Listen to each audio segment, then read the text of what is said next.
Flip to the right. Oh! Oops.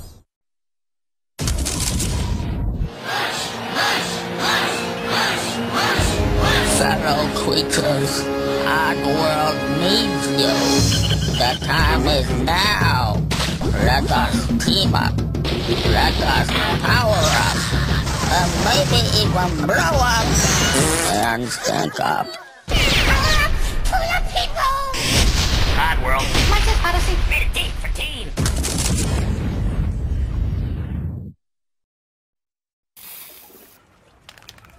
Huh? Get him, Dad. What's up with that?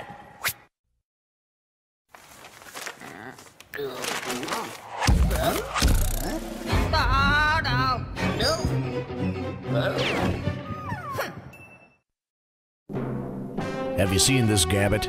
Recently escaped from Viker Labs, test subject A1105B, also known as Munch, is wanted for crimes against Vikerdom. He's known to be in the company of carnivorous fuzzles. Munch is also suspected of being in cahoots with the notorious Mudakan fugitive Abe. You should consider this twosome extremely dangerous. Contact your local Slick Barracks immediately with any information. And now back to our regularly scheduled Oddcast.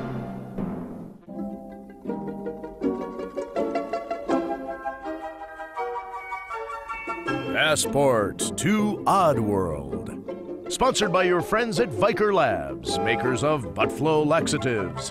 When your colon's slowing you down, get with the flow. Butt flow. And Lungbuster Cigs. Who wants to grow old anyway? Oddworld, a place of commerce. Where consumers wins.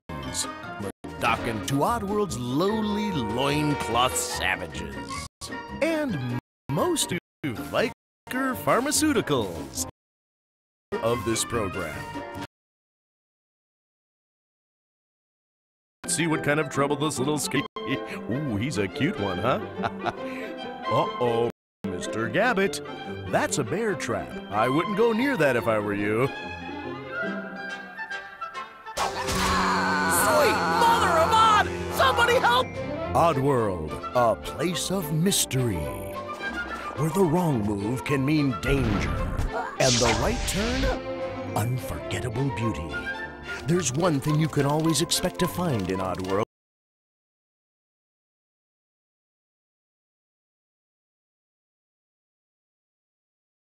Places represented in the video you've just seen are fictional. If you were led to believe otherwise, we might suggest a strong medication. If you'd like to learn more about the Viker Labs' fine family of products, buy the game. It'll be fun, we promise. No fuzzles were harmed in the making of this video, though some of their feelings were hurt. Are you still reading this? We've run out of clever things to say. This isn't easy, you know. Think you can do a better job, smart guy? We'd like to see you try. No, actually we wouldn't, then we might be out of a job. Okay, you can stop reading now. We're done. All rights reserved. Whatever that means. The end.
D, yes, on the fat trap with the ABE. Guess that's the fat max. So hands up high in the air. Shake around like you just don't care. Cause we are the best for you. With the demo, no April, move the truth. So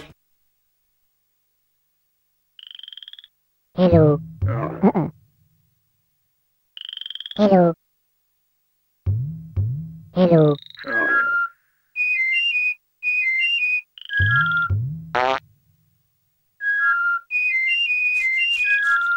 Okay.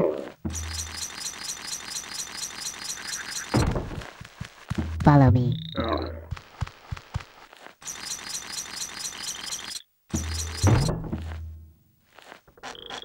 Wait.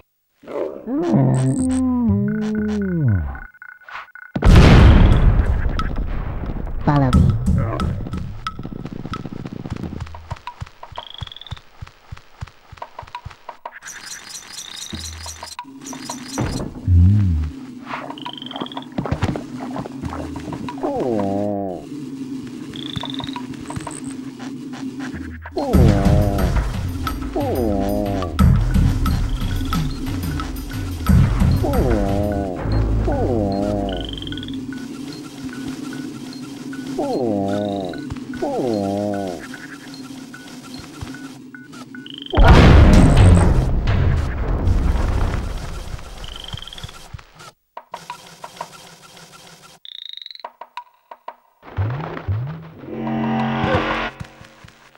Hello. Hello.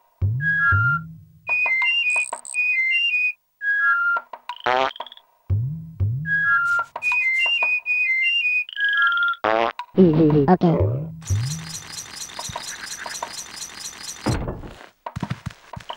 Follow me.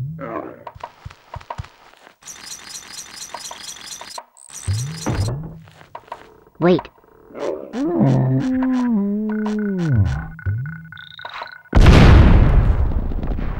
Hello. Follow me.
Hello. Hello.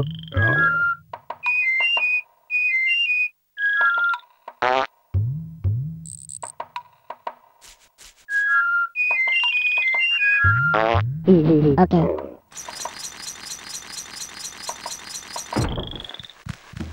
Follow me.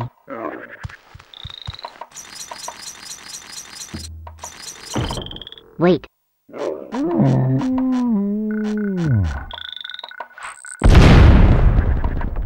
Follow me.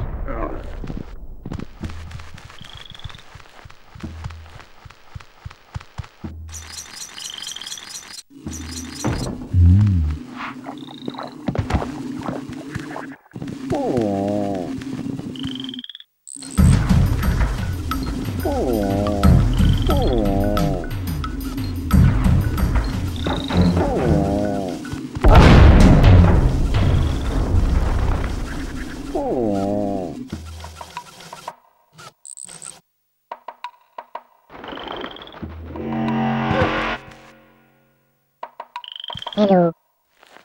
Hello.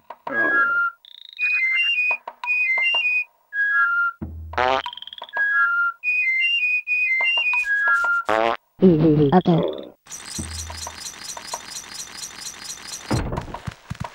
Follow me.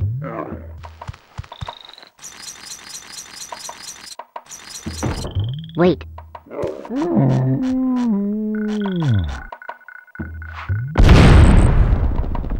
Follow me.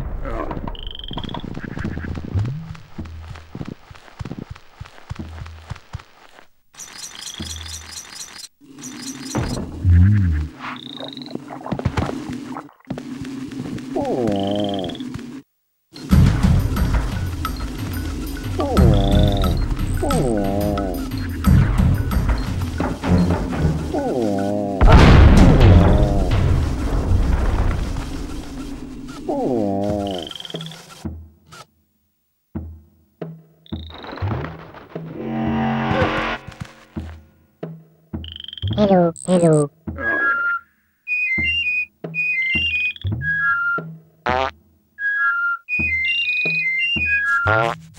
Okay.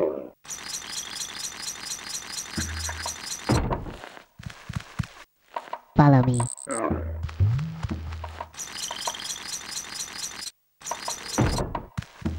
Wait.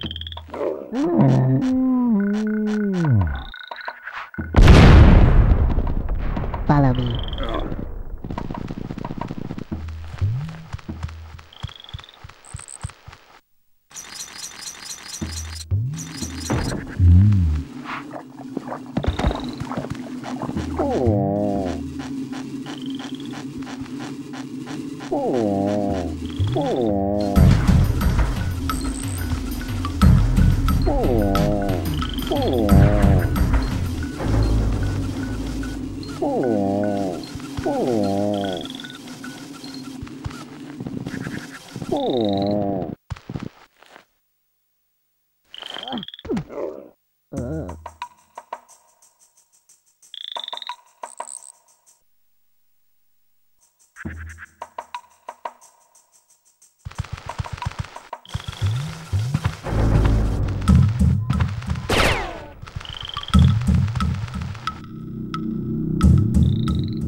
Wait.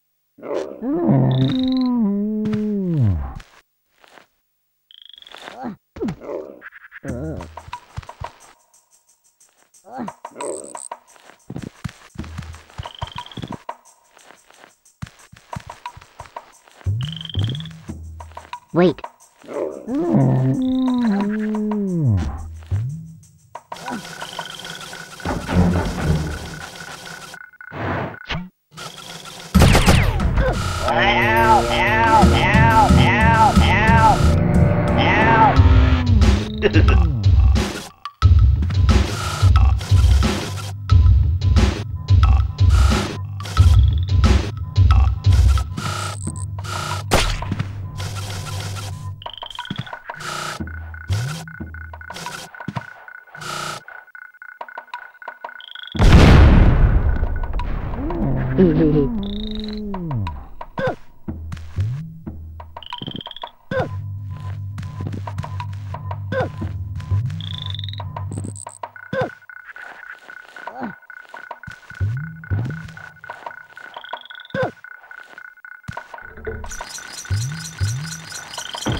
Follow me.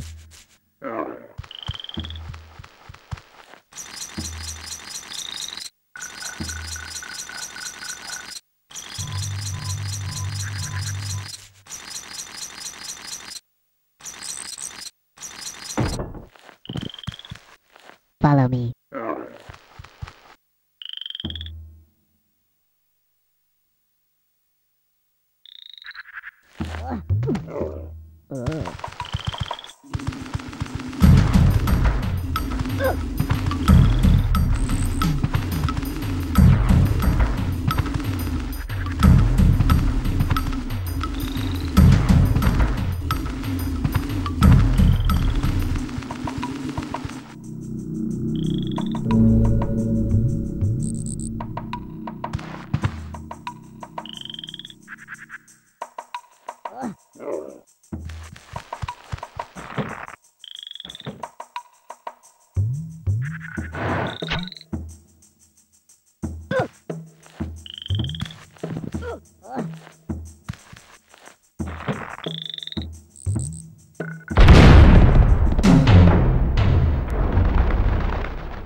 Follow me.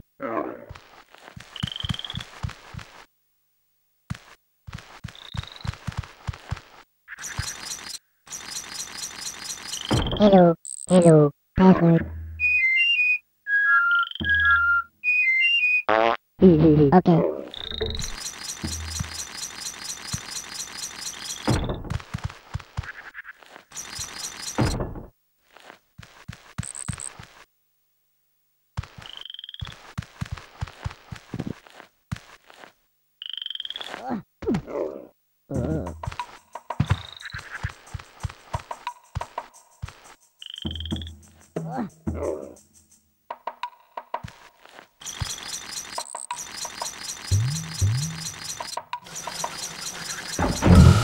Wait. Help! Help! Hi.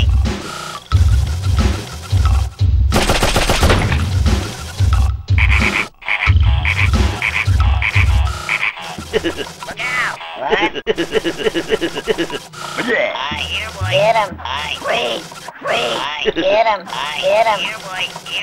Get him. Wait.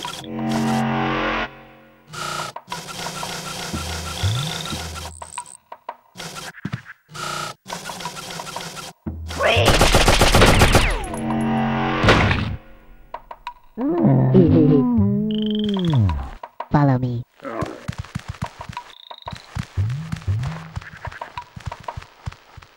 Wait.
Wait.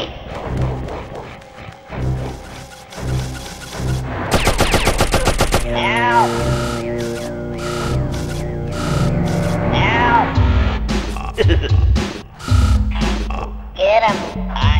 Here, boy. Here, boy.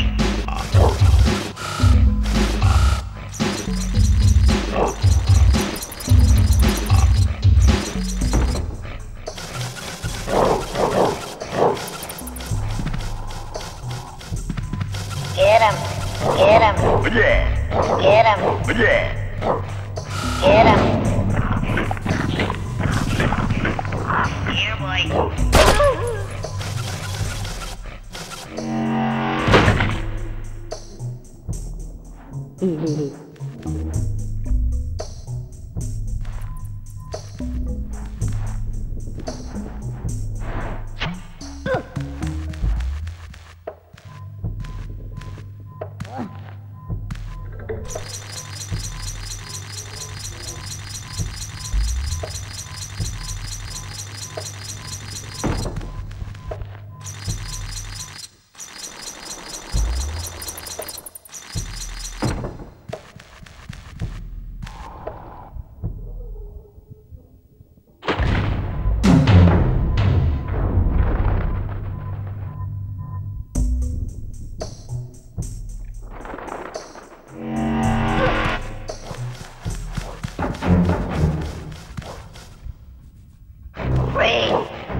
Hello. Hello. Follow me. Okay.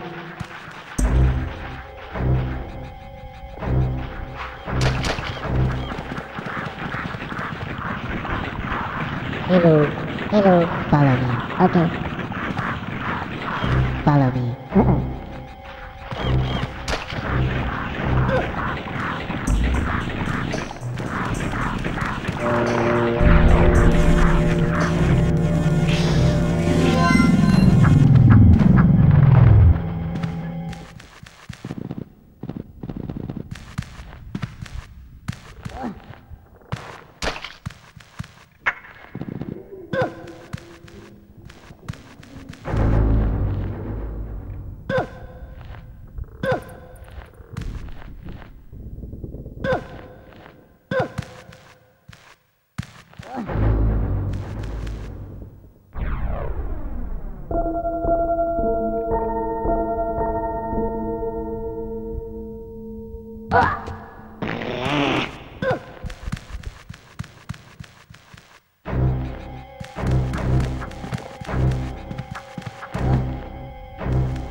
Hello now.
mistake, it's much too late. The aim controls the show.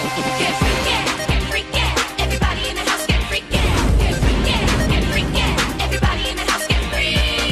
Get freaky, everybody in the house get freaky. Get freaky, What's that? everybody in the house get freaky.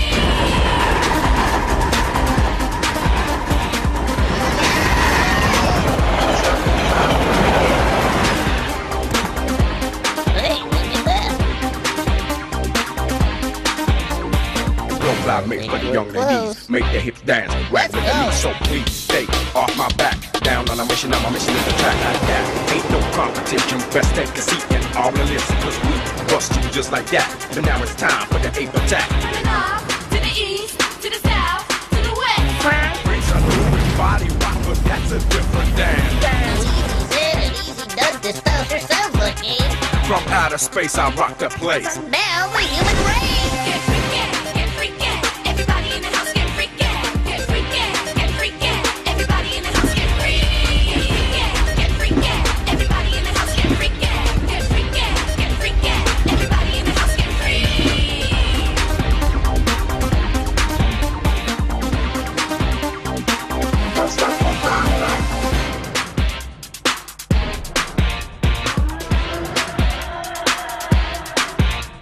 Shake, shake, shake, rock the body, get your fame. We want more, work your body on the floor.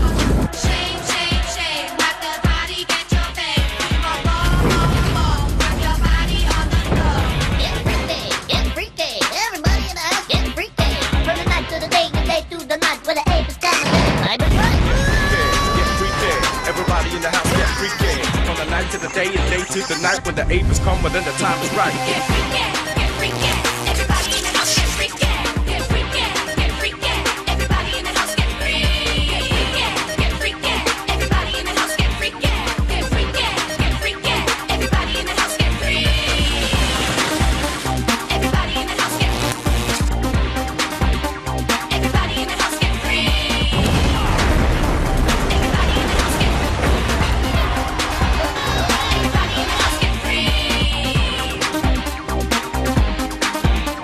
everybody in the house get freaky.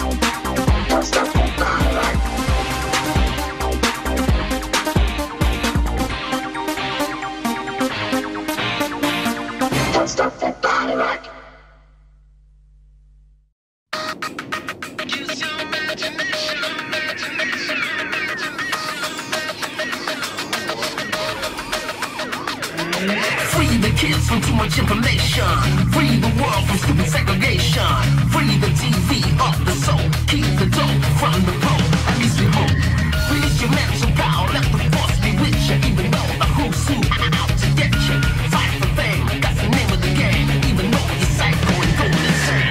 Time's up in peace of paradise. You got lost in digital disguise. You fucked up. End of the road. Use your imagination. Time's up, gotta free the aliens. Power up, gotta use your common sense. If at first you don't succeed, use your imagination.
digital disguise. Fucked up, end of the road.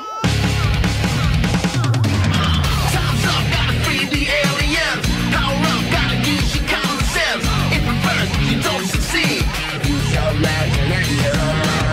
Time's up in pixel paradise. You got lost in digital disguise. You fucked up, end of the road. Use your imagination. Time's up, gotta free the aliens. Power up, gotta use your common sense. If at first you don't succeed, use your imagination. I'm not going to take it. I'm almost to make it. I've been still a test. Use your imagination. I'm not going to take it. I'm almost to make it. I've been still a test. Use your imagination.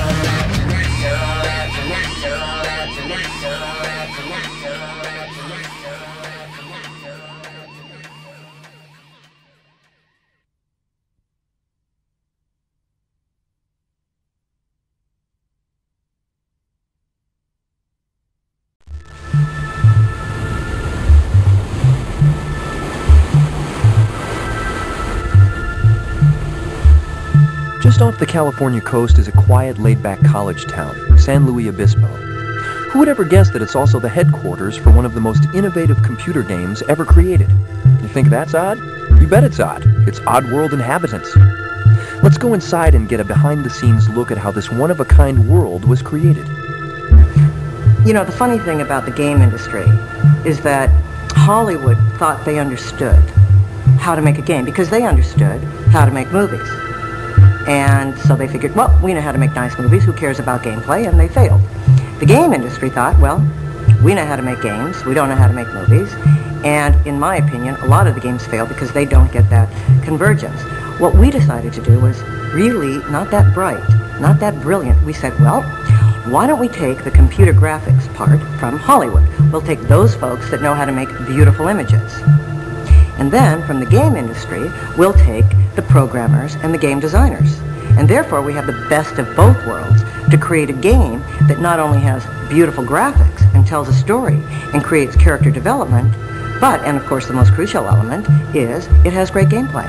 And so that's how we picked our teams. I started off as a painter a very long time ago. I was always fascinated with creating fantasy worlds and, you know, guys with axes and swords and dragons and things like that. And when I saw what was happening in film, and at that time computers were just starting to happen with images, I got into saying, okay, well, this is where I should go. You know, I was actually working professionally as a painter in New York, and then I moved out to the West Coast and started studying animation and getting into visual effects and computers and computer animation. And then I focused primarily on computer animation and how to, I was just fascinated with how to turn synthetic things and make them look like actual life forms, you know. And I'd been interested in video games all my life. My dad used to work for a company called ColecoVision. You know, he was an engineer there, and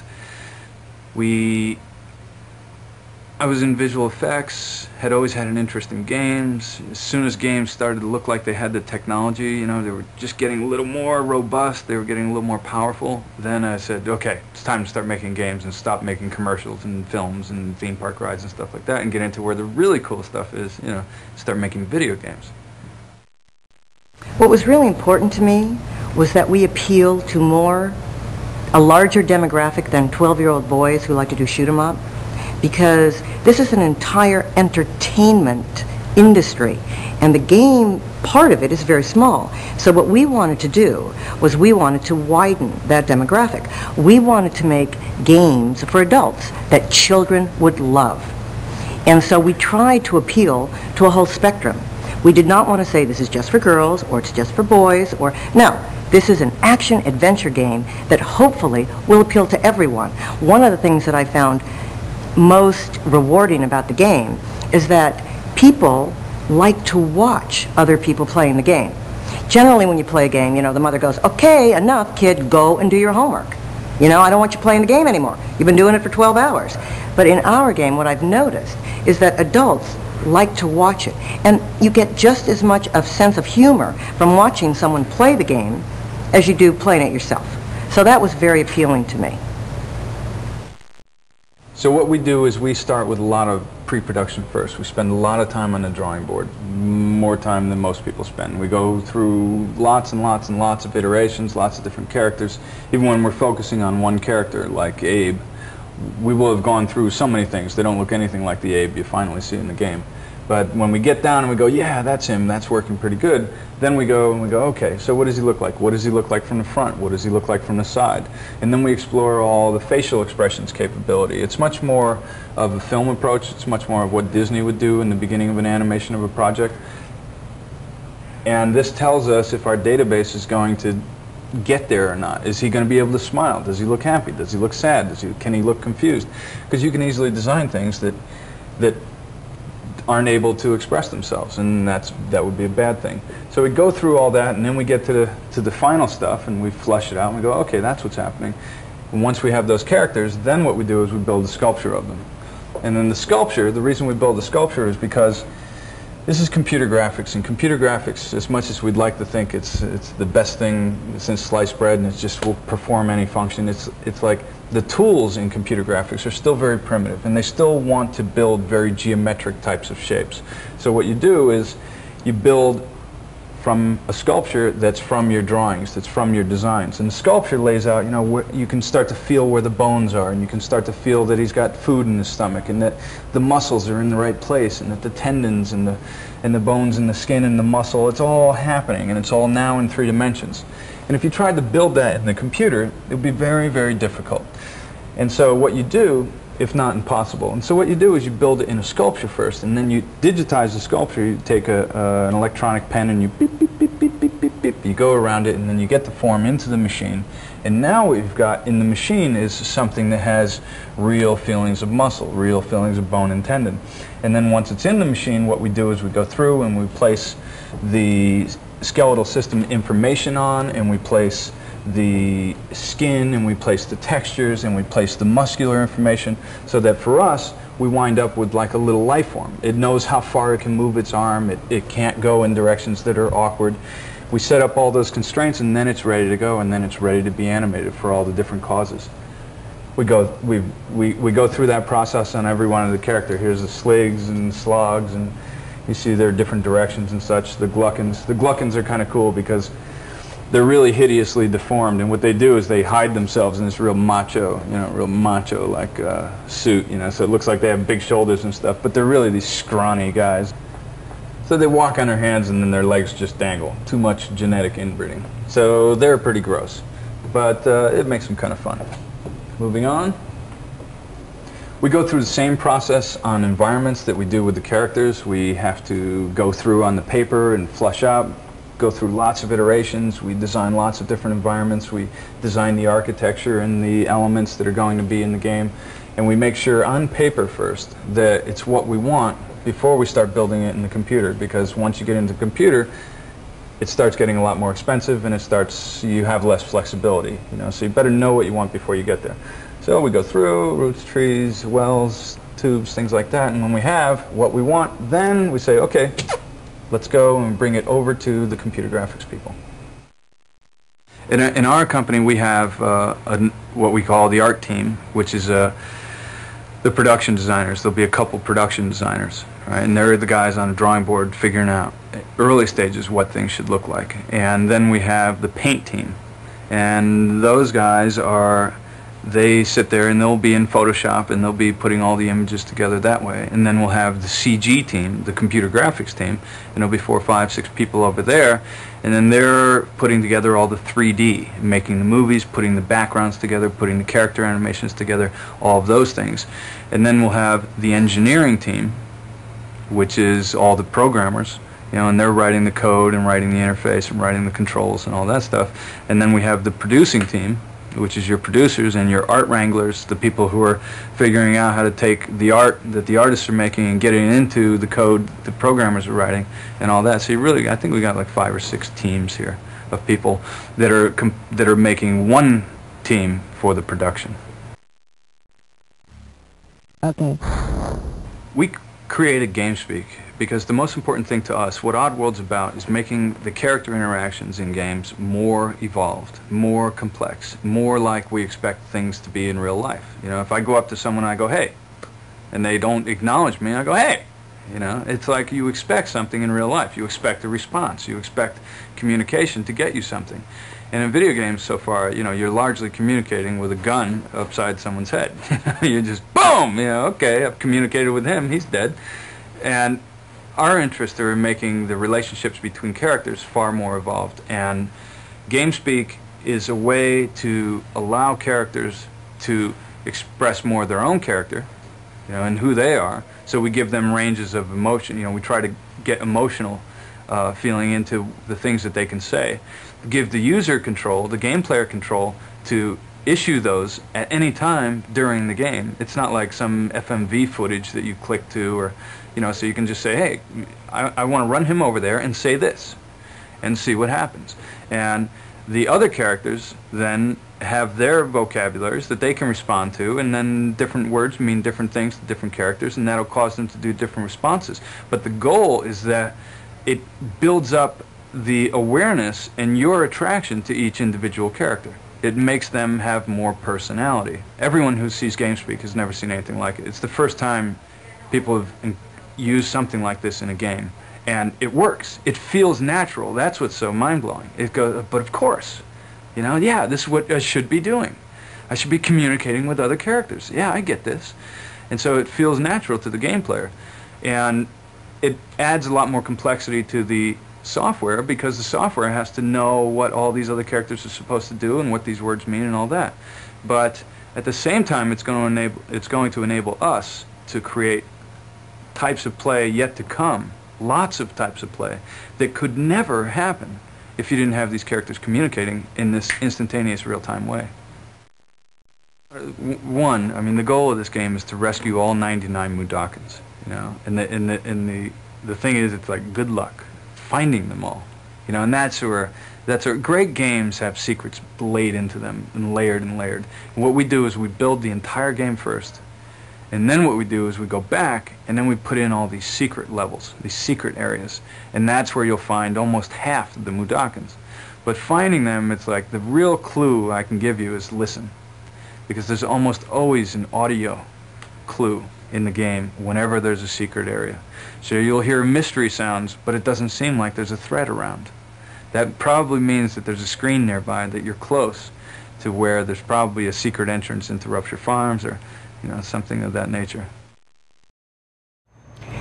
The most important thing, I believe, for the head of the company, especially an executive producer, which is really what I am, my job is very, very simple.